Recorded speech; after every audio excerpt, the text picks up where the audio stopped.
Welcome in, Dark Hearts. I'm Mooney. And Wolfie with your Nerd Network news. Have you ever been to a questionable convention and thought you might need to defend yourself? Samurai Dan has you covered, and in this clip, he is talking about his passion for self-defense. Samurai Dan, Lady Gillian, take it away.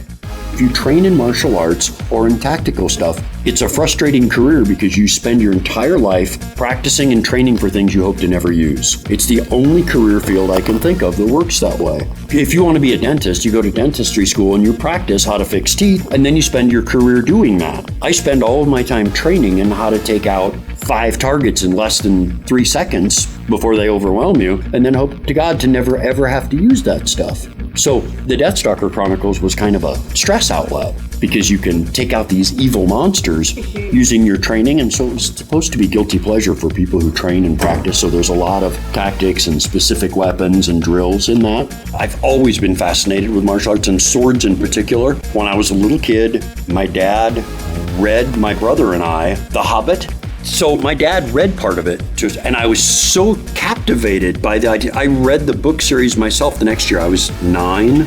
I fell in love with sword fighting and sword combat, and it was just, the downside was being an Iowa farm kid, there wasn't a lot of martial arts. So my brother and I would sword fight with dried horse weeds. We'd make swords out of lath, which is a really good way to get lots of splinters. So I made sure I won.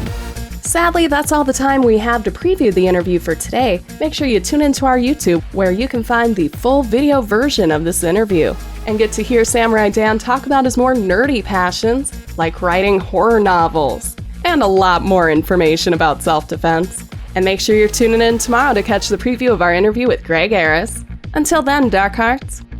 NNN would like to thank our listeners for tuning in, and our radio sponsor, 1065 The Point. Don't forget to like, follow, and subscribe to DarkHeart_Studios on Facebook and Instagram for updates and daily content. As well as Dark Heart Studios on YouTube and Twitch for full video versions of NNN and live streams. Thank you for tuning in, Dark Hearts. This is Mooney. And Wolfie, signing off.